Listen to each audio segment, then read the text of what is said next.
Oi, tudo certo? Bom, gente, hoje é um dia histórico. Gente, se manifestem, por favor. Digam oi para todo mundo lá. Aê! Esse pessoal bonito aqui é o pessoal da igreja de Caetés 1. Hoje é um dia histórico. Hoje nós estamos começando a nossa primeira transmissão do Conexão Jovem. E provavelmente não sei de onde é que você está nos vendo aí, mas a nossa esperança e o nosso maior objetivo é que tudo aquilo que for falado aqui, tudo aquilo que for comentado aqui, possa vir a ser uma bênção na sua vida e na vida da sua família. Isso aqui é um pedacinho da juventude da Igreja Adventista do Sétimo Dia. Não sei se você está aqui em Pernambuco vendo a gente, se estiver fora, nós somos aqui da Igreja de Caetés, distrito de Caetés, e há mais ou menos um ano, esse projeto aqui, o Conexão Jovem, esse cartaz bonito que vocês estão vendo aqui, cujos jovens também fazem parte, tá certo? Desse grande movimento, dessa grande missão. Isso aqui já completa mais de um ano. Mas só que para essa estreia, que eu tô alegre, tô feliz pra caramba, eu queria chamar Samuel aqui. Samuel, vem cá, dá um alô pessoal. Tira aí esse microfone. Vem aqui se apresentar para o povo. Esse aqui é o nosso técnico, diretor, capelão, Samuel. Samuel, fala aí um pouquinho sobre o projeto Conexão Jovem, o canal do YouTube, qual é o objetivo. Fala aí para o pessoal que está nos vendo agora. Você não esperou nem eu me maquiar primeiro para me apresentar. Bom dia, pessoal. Feliz sábado para você que está nos assistindo. Feliz sábado a quem está aqui, o nosso grupo que está conosco aqui. O Conexão Jovem hoje é um projeto jovem da Igreja Adventista em Caetés 1, que tem como atividade principal e objetivo resgatar a identidade do jovem adventista. Quem é o jovem adventista? Ele é temente a Deus, obediente a Deus, ele faz diferença na sua comunidade, ele faz a diferença na igreja, ele é uma pessoa de poder em comunhão com Cristo. Essa é a identidade do jovem adventista. Nós estamos aqui para resgatá-la da forma que for necessária. Desenvolvemos atividades na igreja com o distrito, com a igreja local, atividades com a sociedade, e o ano de 2015 promete. E uma das coisas que o ano de 2015 nos oferece é utilizarmos a internet. Hoje estamos dando início a transformar o nosso canal do YouTube num vlog, ou seja, postar vídeos periódicos sobre assuntos especiais, mas com o intuito de criar uma identidade no YouTube também. E a partir de hoje vamos começar isso. Isso aí. Valeu. Alcançar o máximo de pessoas, utilizar essa ferramenta tão importante que é a internet, para poder alcançar o máximo de pessoas possíveis. Gente, só nos localizando, nós estamos na 4ª lição, tá bom? Você que está acompanhando aí, quem sabe, a lição da Escola Sabatina, nosso guia de estudos bíblicos. Nós estamos nesse trimestre, último do ano, falando sobre a carta de Tiago. E durante todo esse trimestre nós temos aprendido muitas coisas, e nessa 4ª lição nós chegamos a uma lição importantíssima que tem por tema ser e fazer. E hoje nós vamos aprender um pouco mais sobre a mensagem do nosso irmão Tiago, que falava para todas as igrejas, falava para todos os irmãos. Mas antes de qualquer coisa eu quero convidar todos, da forma como estamos, vamos fechar os olhos. Você que está aí nos vendo, em qualquer lugar, qualquer momento, vamos falar com Deus agora. Querido Deus e amorável Pai, nesse momento nós queremos te suplicar a tua bênção para que o Senhor nos oriente e nos ajude no estudo da tua palavra. É isso que nós te suplicamos, agradecidos em nome e por amor de Jesus. Amém. Primeiro eu vou ficar um pouquinho de costas aqui para poder olhar para o pessoal e ao mesmo tempo olhar para quem está nos vendo aí. Mas, primeira pergunta que eu queria fazer a vocês. Quem quiser se habilite a falar, ou então eu vou, da forma mais gentil possível, chegar e dizer, fale. O que uma pessoa precisa fazer para ganhar a tua confiança? Como? Aquele outro microfone? Ok. O que uma pessoa precisa fazer para ganhar sua confiança? Ser honesto. Ser honesto. O que mais? Verdadeiro. Verdadeiro. Como é que isso, sei lá, uma coisa que a pessoa precise fazer na sua vida para você entender que você pode confiar nela? O que uma pessoa precisa fazer por você num momento difícil, talvez, para que você perceba que você pode confiar nela? Quem quer falar? Quem quer? Carmen quer dizer alguma coisa? Pode baixar a mão, Carmen. A gente já viu aqui. Não, o que uma pessoa precisa fazer na sua vida, num momento específico, para ganhar a sua confiança? Pagar as minhas contas. Pagar as suas contas? Amarei e confiarei para sempre.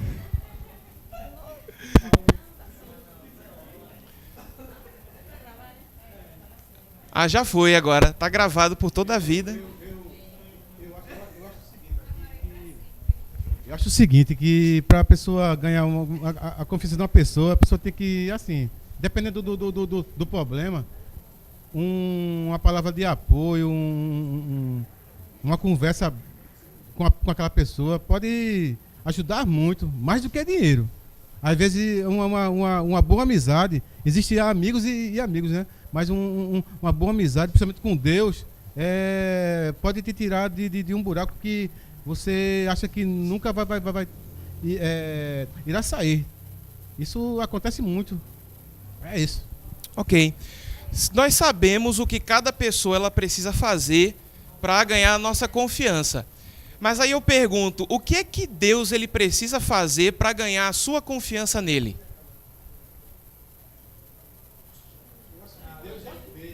Já fez? Então, por que nós confiamos tão pouco? O ser humano, ele é? Ingrato. Ingrato. É natural do homem? É natural do ser humano desconfiar das coisas. Exemplo, pra gente confiar em alguém, a gente precisa de tempo. Pra gente confiar em alguém, a gente precisa de tempo, não é algo instantâneo. Então, acho que da mesma forma com Deus. A gente precisa ter tempo, gastar tempo com Deus, ter comunhão com Ele, pra gente começar a confiar nele. Não é algo instantâneo, você decidir, você vai confiar. É uma coisa... Oi. Complementando aqui a opinião da nossa amiga e do Paulo, em relação ao que a pessoa deve fazer para ter a sua confiança, eu acho que a confiança ela não é algo que aparece de um dia para o outro, é o que você tem que cultivar, né? Vai crescendo a cada dia. Acho que a amizade é muito importante para que haja confiança. E referente o que Deus precisa fazer para o homem ter confiança, eu acho que Deus não precisa fazer nada, porque Ele já vem fazendo. A presença de Deus em nossa vida é 100%. A gente é que não vê ou a gente não quer ver. Muitas vezes a gente vê, mas não quer ver. O ser humano ele tem um problema de que para ele poder ver, para ele poder crer, ele tem que ver. Infelizmente, Deus ele não aparece assim, não se personifica, né? Carmen. Agora sem brincadeira, né? Ah, foi brincadeira aquela? A confiança é todo um processo. E no caso de ter confiança em Deus, é um convívio diário, né? Aquela união que você tem com Deus diariamente faz que você comece a ter confiança cada vez mais, ligado à fé, ligado à palavra de Deus, ligado à adoração. É todo um processo. A mesma coisa na comunhão plena, né? Um andar junto, feito com os amigos. A gente tem amigos para estar junto, conversas e falar as coisas. Então você sabe que pode confiar nessa pessoa, sobretudo quando ela faz demonstrações, demonstrações de carinho, de amor, de afeto, sem precisar receber nada em troca, né? Eu tenho 2 amigos, por exemplo, eu estava com a casa revirada para cabeça para baixo por conta do trabalho, não tinha tempo para fazer as coisas e eles 2 foram lá e varreram ela e Michel, varreram a casa, arrumaram as coisas. É incrível, essa é a amizade, mas não pagaram as contas. Essa é a amizade. E não por esse caso que eu tenha confiança neles, já tenho, mas aquelas pequenas demonstrações de carinho fazem que você tenha muito mais confiança, sabe que pode contar com essa pessoa no momento indicado. E eu não pedi, entendeu? Foi espontâneo, porque tiveram a vontade de me ajudar a ver o caos. Entendeu? Ok. Tiago, ele entendia essa mesma necessidade que nós temos de ter uma proximidade, um amadurecimento com o nosso Deus. Como é que nós percebemos isso? Abra lá a sua Bíblia em Tiago, capítulo 1, versículo 22. Tiago, capítulo 1, versículo 22, é o nosso verso para memorizar. Se você tiver com a sua Bíblia aí, faça a gentileza de tomá-la, abrindo no capítulo 1, versículo 22. E ele fala uma coisa muito importante, muito interessante sobre a questão do Evangelho. Veja lá o que é que diz. Tornai-vos, pois, praticantes da palavra e não somente ouvintes, enganando-vos a vós mesmos. Quer dizer, Tiago ele levanta aqui uma hipótese interessante. A hipótese de você se enganar. Aí eu vou usar aqui uma redundância que não é muito interessante, mas só para você entender. Mas ele usa a ideia de você se enganar a si mesmo. Quer dizer, como é que isso é possível? Será que é possível nós vivermos uma vida inteira sendo enganados, mas principalmente sendo enganados por nós mesmos? E aí que vem uma pergunta importante. Para vocês, qual é o seu maior inimigo? Qual é o maior inimigo que você tem no dia a dia, na sua vida? Quem quer falar? Quem quer dar a sua opinião? Qual o seu maior inimigo? Cadê o microfone? Pronto, diga lá. Qual o maior inimigo da minha vida? Sim. Rapaz, a grosso modo, pode parecer brincadeira, mas o maior inimigo da minha vida sou eu mesmo. Porque é um inimigo que convive comigo, né? Eu só lembro... Isso faz um sentido enorme. Não, mas parece engraçado, mas é um inimigo que está comigo 24 horas, tanto de dia até de noite, até dorme comigo. Sou eu mesmo. Verdade. Eu não tenho como me livrar desse pensamento ruim que existe dentro de mim. Eu só lembro de Paulo quando ele fala: eu faço o que eu não quero, e o que eu quero fazer, isso eu não faço. Isso é um conflito que todo cristão vive. Você sabe o que é certo, mas existe uma parte no seu íntimo, no seu cérebro, no seu DNA, que é o pecado. Esse pecado quer fazer o que é errado. E você fica nesse conflito assim: eu sei o que é, o que tem que fazer, eu sei o certo que tenho que fazer, mas eu quero fazer o outro. E você fica meio que dividido. Eu acho o seguinte, é mais fácil o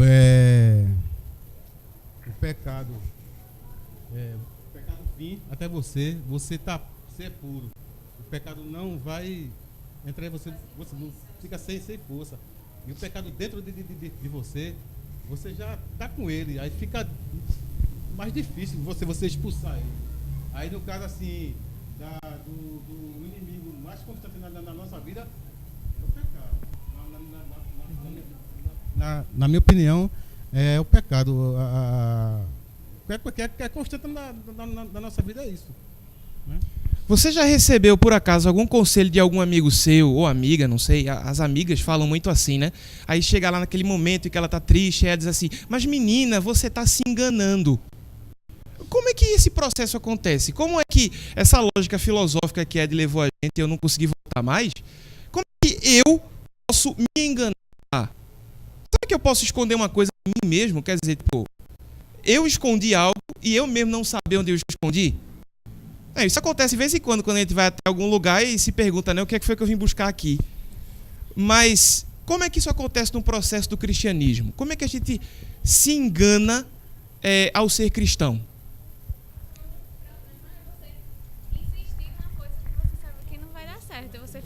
O problema é você insistir numa coisa que você sabe que não vai dar certo. E você insiste e vê que aquilo não vai dar em lugar nenhum.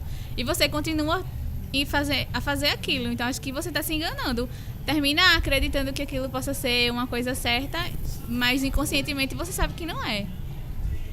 O que será que causa isso, hein? Só repetindo, ela falou uma coisa importante, que você continua repetindo, fazendo algo que você não tem lá uma certeza de que é certo, até que você acredite que é verdade.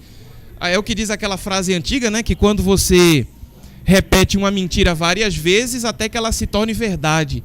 E como é que isso acontece na vida da gente? Mas o Ed quer falar alguma coisa lá.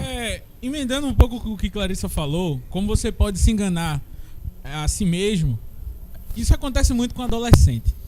Quando você sabe que fulano de tal fez alguma coisa, né? E aquela questão, mesmo que seja certa a princípio, no final ele caiu. Mas muitos jovens e muitos adolescentes querem fazer a mesma coisa e cria aquela mensagem na própria cabeça: não, comigo vai ser diferente. Isso é um meio de você estar se enganando. Você mesmo está se enganando. Você sabe que no fim pode dar aquela consequência, sabe que a maior porcentagem é de erro, mas você bota na cabeça: não, comigo vai ser diferente. E você acaba caindo no mesmo pecado, no mesmo erro. Você acaba se enganando, pensando que você vai conseguir passar e cair. Confiança extrema em si mesmo, né? De fato, é bom ter confiança em uno mesmo, autoestima e todo esse tipo de coisas. Mas a autossuficiência, isso faz que a gente quebre a cara. Quando nós... Pois não. Tem a questão de discernimento, de também perguntar a Deus se aquilo também está certo ou errado. Às vezes a gente quer tomar uma atitude da gente mesmo, mas não pergunta a Deus. Às vezes nas simples coisas a gente se esquece, imagina nas grandes. Às vezes a gente tem aquela tendência de querer ajudar Deus, né, em algum aspecto, aí começa a dar um passo adiante dele, e aí, sabe, vai destrambelhando tudo, até que a gente pensa e no final quer culpar ele por alguma atitude. Tiago, ele associa a questão de você se enganar com a questão de você não ser um praticante da palavra. E é aí que entra um pouquinho a questão do ser e fazer. A questão de você simplesmente fazer por fazer ou você simplesmente ser um praticante. Pense comigo no seguinte. Praticar é diferente de ser um praticante? Sim ou não?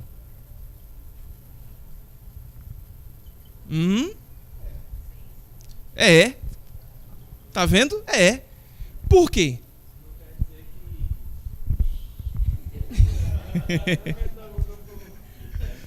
Não quer dizer que por eu estar praticando naquele momento eu sou um praticante.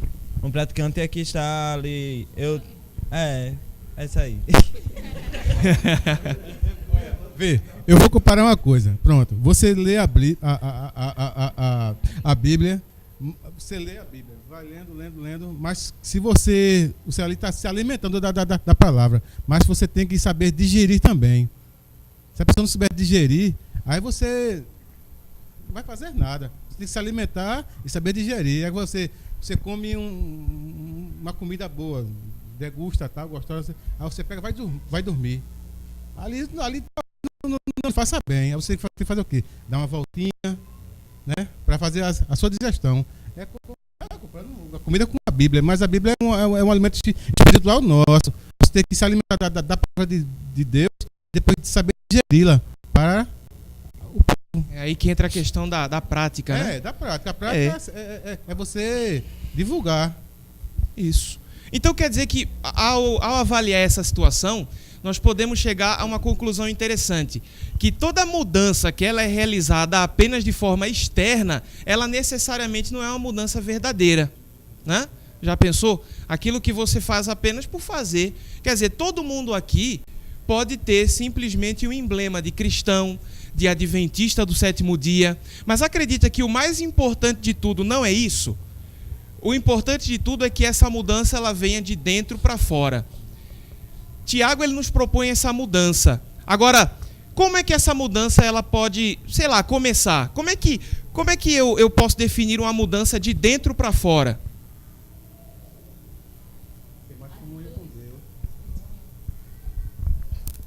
O testemunho, mediante essa atitude, são as que mostram a mudança, né?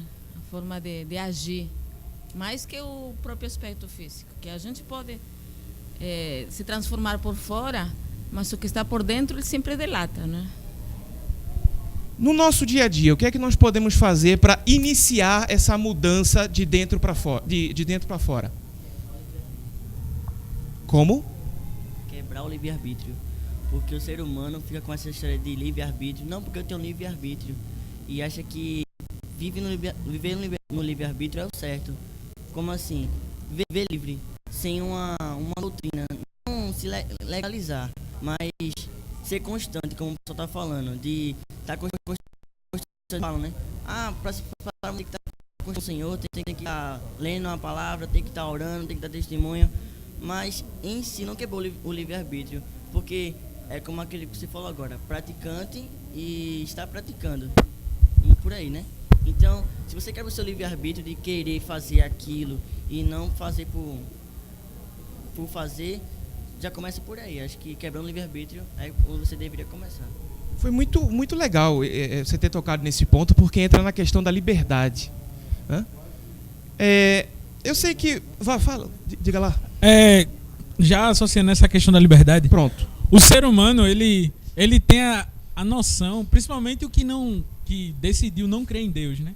Tem a noção de que livre-arbítrio ou liberdade é fazer tudo ao contrário do que Deus diz que é certo. Essa questão do livre-arbítrio, do quebrar o livre-arbítrio é interessante. Por quê? Porque Deus ele não exige para que você faça isso, né? Ele só diz assim, o correto é esse, você escolhe. Entendeu? Mas quando você começa a fazer tudo o que Deus quer, é como se você realmente não escolhesse, né? Entre aspas, é como se você tivesse perdido o seu livre-arbítrio, se você está fazendo tudo que ele está mandando. Mas só que tudo que ele está mandando é bom, é o correto. Mas aí nós entramos numa questão interessante. Nós entramos numa questão importante. Isso que você está falando é muito bom, tudo certo. Mas aí entra uma questão, sei lá, um tanto difícil para a gente compreender.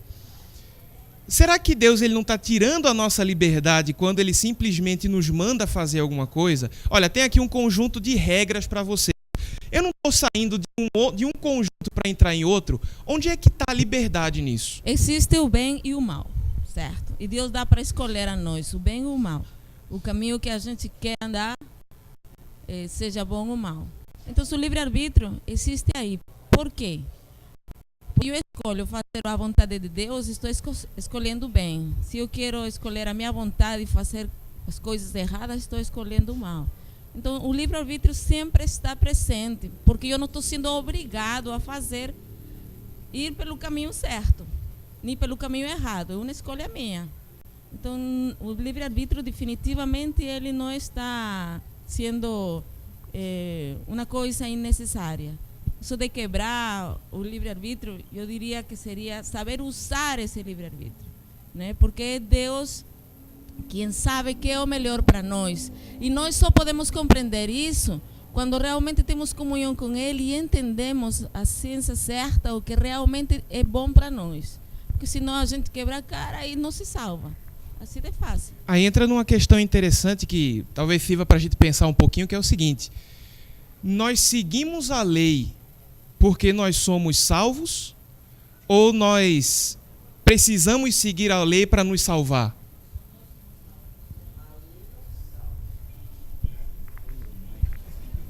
Bem, a lei não salva. Ela é só um espelho para nós refletirmos e dizer, eita, tô errando nisso. Porque uma sociedade sem lei é uma sociedade escassa, só vai haver banalidades. A lei não salva, somos salvos, mas a lei nos diz, olha, vá por aqui, porque por esse caminho é bem melhor do que pelo outro.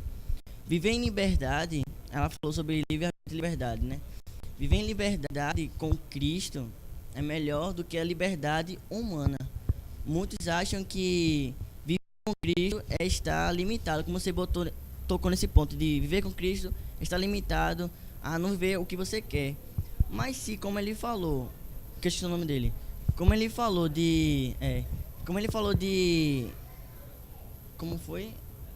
Não lembro o que ele falou, agora eu esqueci. Mas se você está com Cristo, você já é liberto, porque se Deus é nosso Criador e nosso Pai não vai dizer, vá por aqui que é melhor, pelo caminho errado. Ele vai sempre querer o nosso melhor caminho. Então, se Ele é o Pai, se Ele é o nosso Criador, se Ele sabe de tudo, é onisciente, onipotente e onipresente, Ele sabe exatamente para onde nós temos que andar. A questão é, se nosso ponto de vista é realmente viver na ideia certa de Deus ou na ideia humana. Se nós temos uma realidade de verdade humana, então vamos estar completamente enganados. Agora, se estivermos na verdade cristã, voltado para Deus, não dogmas ou legalismo, aí sim nós estamos libertos. Emendando também, prolongando mais esse assunto, eu acho que muita gente também deve pensar assim, então quer dizer que se eu não fizer a vontade de Deus, né, o outro caminho vai dar errado porque o próprio Deus vai fazer com que esse caminho seja ruim. Muita gente pensa assim, né? Mas na verdade não, eu acho que eu escolho optar pelo que Deus diz o que é, porque Ele simplesmente sabe do futuro. Da mesma forma, quando você tem uma experiência ruim e sabe que determinadas escolhas vão levar aquela consequência ruim, você dá um conselho ao amigo: ó, rapaz, não faz isso não. Porque se você for fazendo, lá no final vai dar problema. É a mesma coisa do que Deus faz com nós, com a gente, né? Não, meu filho, não vá por esse caminho, que nesse caminho vai dar problema. A gente volta ao exemplo do Éden, quando Deus falou para Adão e Eva: não coma desse fruto, porque no dia que comeres desse fruto, você morrerá. Ele não disse que morreria instantaneamente, mas disse que morrerá. E foi o que aconteceu, né? Comeram do fruto, o pecado entrou no mundo, a morte foi criada e estamos vivendo como estamos hoje. Tem alguém aqui que faz parte de alguma religião? Levanta a mão, por favor. Não sei. Perguntei. Qualquer pessoa aqui, você faz parte de alguma religião? Só 2 pessoas, 3? Ela faz, você faz. Você faz? Você aí. Você faz parte de alguma religião? Chegue mais perto. Não, fica aí mesmo. Você faz parte de alguma religião? Tiago, ele tem um recado importante para a gente. Um recado para as pessoas religiosas. Ele diz assim, em Tiago capítulo 1, versículo 26. Se alguém supõe ser religioso, deixando de refrear a língua, antes enganando o próprio coração, a sua religião é o quê? Estão lendo aí? A sua religião é? Sua religião não tem nenhum valor, não tem nenhum objetivo. É interessante que Tiago ele vai falar um pouquinho sobre a questão da língua, ali perto do capítulo 3. Mas só que aí parece um pouquinho que está fora do contexto, né, a princípio, porque ele diz assim, olha, você cuida, nós, né? Eu não levantei a minha mão também, mas eu cuido também, acho que sou religioso. Mas a questão é, até que ponto nós somos religiosos? E aí Tiago, ele mete o dedo na ferida lá e diz o seguinte, olha, você que cuida ser religioso, tome cuidado ao refrear a sua língua. Pergunto, o que é que Tiago está querendo dizer com isso? Opa. Bruno. Quando o interessante nesse texto de Tiago é o cuidado que precisamos ter, porque eu posso vir à igreja regularmente, eu posso ser fiel nos dízimos e ofertas, eu posso praticar a religião perfeita, aparentemente, mas no momento que eu não tenho cuidado ao falar com o meu irmão ou ao falar com o meu semelhante, as pessoas que eu tenho contato diariamente, e eu não tenho esse cuidado de falar, naquele instante a minha religião ela se torna nula, torna falsa, vã. Por quê? Porque o principal de tudo isso é eu preciso ter amor ao próximo. Então, naquele momento, quando eu trato alguém de forma grosseira, ignorância, ou sem ter o cuidado para não ferir a outra pessoa, naquele instante eu também enfraqueço espiritualmente. Eu escutei um texto recentemente que dizia que quando eu ofendo alguém, não só aquela pessoa ela fica ofendida, mas eu que falei aquelas palavras também fico ofendido também.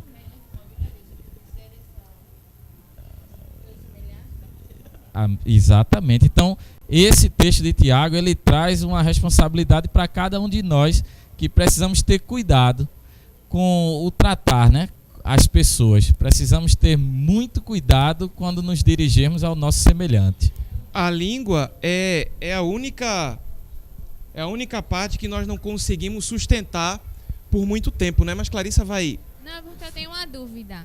Sim. Bruno falou pra gente ter cuidado de como falar com a pessoa, mas eu quero saber assim, se a pessoa que fala muita besteira, Tiago também envolveu essa pessoa nesse verso aí. Uma pessoa que fala muita besteira e termina sendo assim, uma pessoa meio chata e tal. Eu acredito que sim, porque a falta de cuidado em refrear a língua, ela afeta alguns pontos na vida de outra pessoa. Quer dizer, veja só o poder que a língua tem. A língua, ela tem o poder de convencer as pessoas a seguirem os seus maiores sonhos. Mas, ao mesmo tempo, a língua, ela pode destruir a vida de alguém. As pessoas que, na maioria das vezes, falam, sem saber, elas estão até atingindo alguém. É como alguém que está com uma metralhadora, fecha os olhos e começa a atirar para todos os lugares. Ela não está preocupada com o sentimento dos outros. Ela não está preocupada com, sabe, eu vou falar mal da religião A, por exemplo.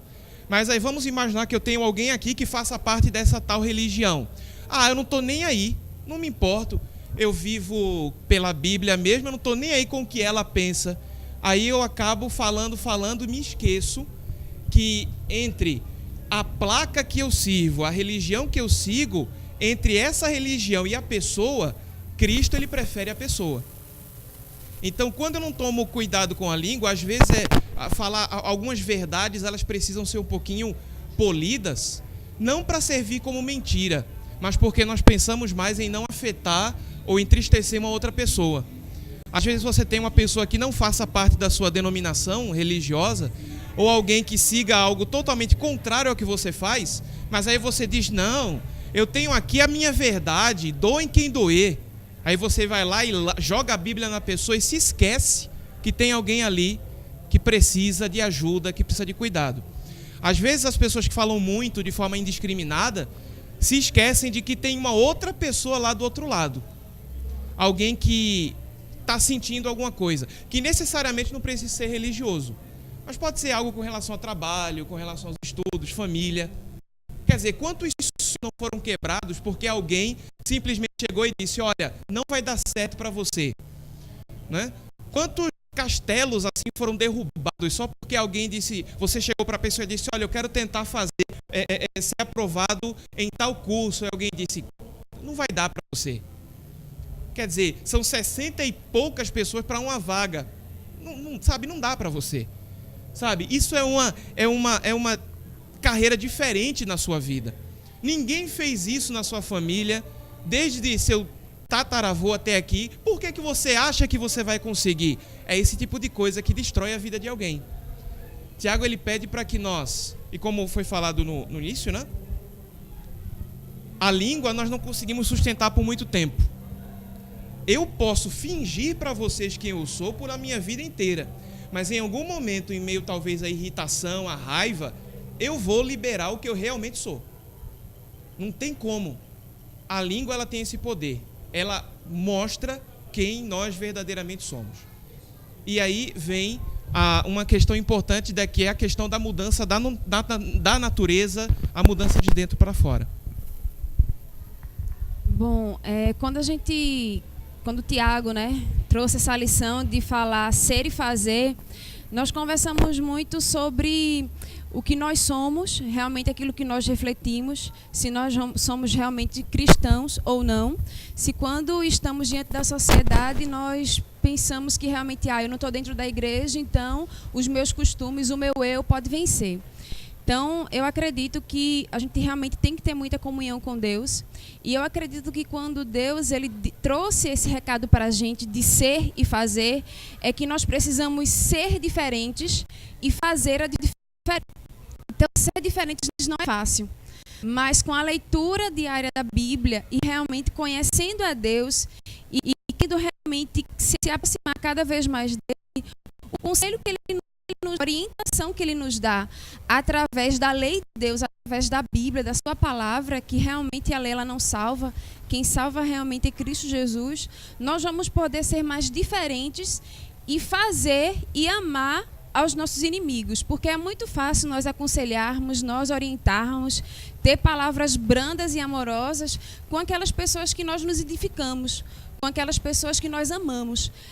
Somos amigas, então, vamos dizer, eu não tenho uma proximidade com Emília, não vou muito com a cara dela, mas eu estou percebendo que ela precisa mudar em alguma coisa, hipoteticamente, viu, gente? Precisa mudar em alguma coisa, então eu vou chegar para a Emília e vou dizer, Emília, você precisa mudar isso, isso e isso. Então, já porque eu tenho antipatia por Emília, eu não vou ter palavras brandas. Mas eu acredito que ser e fazer é ser cristão e trazer esse amor de Jesus, tanto para aquelas pessoas que eu gosto e para aquelas pessoas que eu também não gosto, mas que eu preciso ter amor. E tendo contato com Deus, eu vou amá-las. Existe um momento, minha gente, isso é uma lição muito importante que tem que ficar pra gente, que a Bíblia, ela precisa deixar de ser apenas letra num papel. Aí como é que você vê isso? Um exemplo que foi citado aqui na classe dos professores de manhã cedinho foi a questão do dar a outra face. Pense num verso bonito, sabe? Quando alguém bater na sua face, mostra-lhe também a outra. Todo mundo fala isso e diz amém no final, mas quando acontece o momento em que você precisa fazer isso, aí o negócio complica. Aí é quando você precisa pegar a letra da Bíblia e tornar ela vida, verdade. É essa prática, minha gente, que Tiago ele nos propõe. É a prática, sabe, de uma letra que não está morta. E como tornar ela viva? Pela prática. Tiago ele diz, olha, você quer ser um verdadeiro cristão, ajude ao teu próximo, cuide das pessoas ao seu lado. Ele cita as classes específicas no versículo, que é órfãos e viúvas, mas vamos seguir o que Jesus Cristo disse, expandir um pouco mais. Quer dizer, somos o resultado daquilo que Cristo fez na nossa vida. Se nós agimos mal, quer dizer que Cristo, ele, errou de alguma forma?